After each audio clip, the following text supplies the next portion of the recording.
Bon, bien écoutez, merci d'être là, d'abord, bonjour à tous. Alors, aujourd'hui, on a le plaisir de recevoir Delphine Mérard, qui est secrétaire nationale adjointe au travail et à l'emploi. Parti socialiste, oui. On peut me dire les choses. Donc on est ravis de recevoir quelqu'un du Parti socialiste qui a cette responsabilité au sein d'une réflexion de travail emploi. Pour ceux qui ne me connaissent pas, je suis Christian Duterte, je suis le directeur scientifique de Tatémis, économiste de profession. Alors, nous avons reçu, Delphine, avant vous, nous avons reçu deux représentants de l'économie, voilà, je suis fatigué moi, des écolos, quoi. Les Verts, Europe Écologie Les Verts, voilà. Nous avons reçu aussi des responsables du travail à la CFDT, puis ensuite une responsable, Briard, au Front de Gauche, puis deux responsables, cette fois-ci à la CGT, et nous sommes ravis de vous recevoir, à la fois pour discuter donc, de la façon dont le PS, en tout cas de vous réfléchissez la question du rapport entre le travail et la politique. Alors, toujours, ou le travail comme enjeu politique, toujours en travers trois angles d'attaque, c'est-à-dire comment les évolutions actuelles du travail, les modifications du travail interpellent les politiques, la politique dans son ensemble, par exemple à travers les enjeux d'évaluation, par exemple, à travers les enjeux de professionnalisation. Donc comment tenir compte de la réalité des évolutions du travail, notamment depuis une trentaine d'années, du travail en tant qu'activité, pas de l'emploi, donc du travail ces 30 dernières années, comment ça nous interpelle d'un point de vue politique. Le deuxième sujet qu'on aime discuter ici concerne plutôt les grands sujets de société et comment ces sujets de société finalement comment la question du travail trouve une place dans ces sujets de société. Les questions de sécurité dans le quartier, les questions de devenir de l'emploi et bien d'autres, et puis de santé absolument. Ouais, quand même.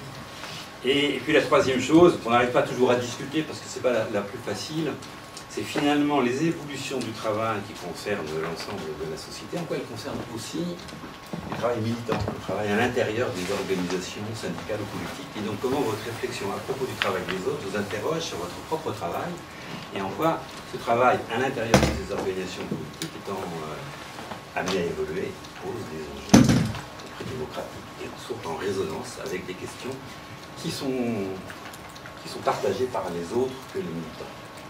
Voilà. Alors, c'est un peu les trois grands sujets que nous avons l'habitude de traiter. Donc, nous fonctionnons comme d'habitude. D'abord, nous avons profité de nous écouter, autant qu'il vous convient, puis ensuite, on a une discussion libre avec des remarques, des questions des uns des autres. Généralement, c'est très convivial. Après, nous vous invitons, après cette séance, de nouveau avoir un pot juste à côté, où là vous pouvez continuer les échanges autour d'un verre. Voilà, alors Delphine, c'est à vous. On est le temps de vous voilà, tranquillement, et puis on engage aussi la discussion. Bonsoir, merci de votre invitation. Alors, je ne vais pas faire de commentaires météo, mais je me dis que tout le monde a envie qu'on soit rapidement autour d'un verre, peut-être y compris pour poursuivre l'échange. J'ai donc compris que le cycle de conférences, de rencontres de cette année était autour de la centralité du travail, comment c'est un enjeu politique et donc un enjeu de société. Vous avez pas grande question. Je vous laisserai sans doute me relancer sur celle qui concerne le travail des politiques. Moi, j'ai d'abord envie de dire que pour la gauche, et que donc pour son premier parti, le Parti socialiste, le travail est naturellement central. Alors ça ne veut pas dire qu'il a toujours été bien pris en charge, qu'il n'a pas parfois été oublié, etc., mais qu'il est pour moi naturellement central, parce que c'est là où la gauche s'est construite, et d'une certaine façon, j'ai envie de dire, c'est là où bat son cœur, où est la part essentielle et fondamentale de son identité, même si ça ne se résume pas à ça, en tous les cas, c'est fondamental. Et que c'est vrai qu'on est un certain nombre, je pense que globalement le Parti socialiste l'a de fait reconnu ces derniers mois. C'est un domaine qu'on a sans doute abandonné depuis en gros une dizaine d'années, depuis ce qu'on considère nous être comme une conquête sociale importante, les 35 heures. Donc là aussi on peut discuter de conditions de mise en œuvre, mais en termes d'éléments, enfin en termes de bataille politique, c'est une vraie bataille idéologique et culturelle importante. Ça a été une vraie bataille idéologique et culturelle importante, celle des 35 heures. Et que depuis cette bataille-là, en quelque sorte, et singulièrement lors de l'élection présidentielle de 2007, le Parti socialiste, et du coup, quand c'est le Parti socialiste, la gauche dans son ensemble, a perdu cette bataille culturelle autour du travail et a, dans la foulée, en quelque sorte, déserté ce champ culturel. C'est pour ça que moi je trouve que tout ce qui contribue à débattre, à échanger autour est essentiel et fondamental pour le parti que je représente, au-delà, encore une fois, des débats et des confrontations qu'on peut avoir sur ce sujet. Depuis quelques années, et depuis notamment les 5 dernières années, le travail s'est imposé un peu comme valeur, et l'emploi à n'importe quelle condition s'est imposé aussi dans le champ politique. Ça, c'est le premier constat.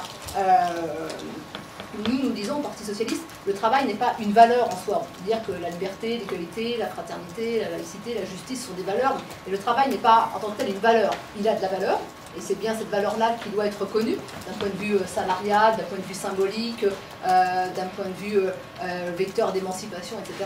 Mais c'est pas en soi, une valeur. Et de même que l'emploi à n'importe quelle condition, quand ce sont n'importe quelles conditions de rémunération, de conditions de travail et de conditions qui pèsent aussi sur les conditions de vie, voilà, c'est pas acceptable que l'emploi à n'importe quelle condition, ça n'a pas de sens. C'est quand même ça qui s'est imposé ces dernières années avec des contrats de moins en moins protecteurs, des salariés de plus en plus fragilisés, du coup une compétition, une concurrence entre les salariés. Et pour le coup, alors qu'on nous a martelé la valeur travail, l'emploi en quelque sorte n'avait plus de valeur. Le fait de travailler n'avait plus de valeur, on pouvait travailler dans n'importe quelles conditions. Donc le premier constat, pour moi, c'est celui-ci, on a perdu cette bataille-là, et voilà ce qu'il est advenu un peu d'un point de vue culturel et idéologique. Ensuite,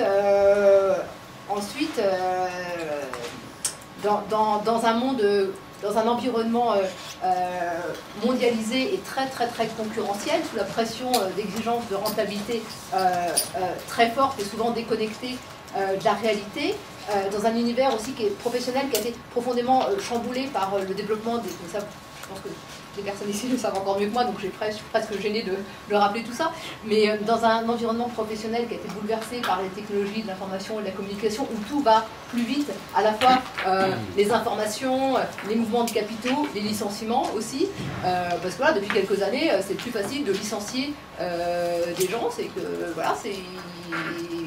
Donc tout ça va beaucoup plus vite.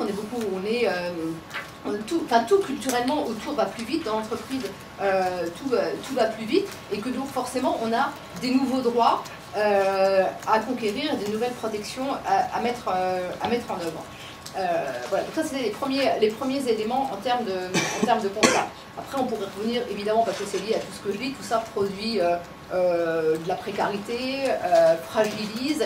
Et du coup, et vous avez raison de faire le lien avec finalement la place centrale du travail, parce que tout ce qui est mis en cause quand le travail va mal, c'est tout ce qui fait société, c'est toute une partie en fait de l'espace public, de l'espace que les individus partagent entre eux. C'est pour ça que moi, je considère que c'est évidemment très important de réfléchir sur le travail.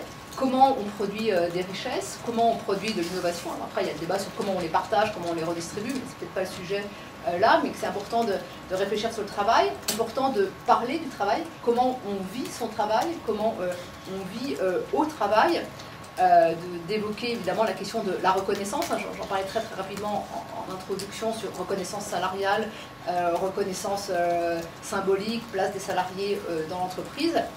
et de faire que l'espace de travail reste un espace de conquête sociale et d'émancipation individuelle. Moi j'ai une vision, je dirais, ni angélique ni punitive du travail. Je considère simplement que c'est pas nouveau, mais que c'est assez catastrophique que ça apparaisse de façon flagrante ces dernières années. Le travail est vécu beaucoup comme un espace voilà, d'exploitation, d'aliénation, de souffrance, parfois les trois, parfois... Tout ça évidemment n'est pas une découverte, et moi je ne suis pas en train de dire que les conditions sont plus difficiles aujourd'hui qu'il y a 40 ans ou plus, c'est pas ça. Mais c'est qu'on peut estimer que le progrès, que les mobilisations militantes à gauche, militantes mouvement social, mouvement politique, devraient nous faire progresser le travail et faire progresser la façon dont on travaille.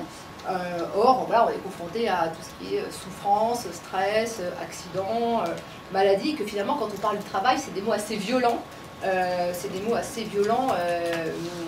Qu'on emploie. Et les individus, dans leur rapport au travail, sont de plus en plus quand même confrontés à un manque de respect, à un manque d'attention. Quand le salarié est empêché de faire un travail de qualité parce qu'il n'a pas les moyens, qu'il n'a pas la formation, tout ça est extrêmement difficile. Et quand j'emploie les mots aliénation ou exploitation, c'est pas par provocation, c'est plus qu'il y a des situations qui sont quand même juste assez désespérantes dans l'entreprise, mais aussi dans le service public. Je ne sais pas si c'est un point que vous évoquez dans cette conférence, mais sur la situation, notamment en matière de santé ou de rôle, non pas des CHSCT, mais des CHS, je crois que ça s'arrête au OS, fait que c'est encore parfois plus difficile dans un certain nombre de fonctions publiques.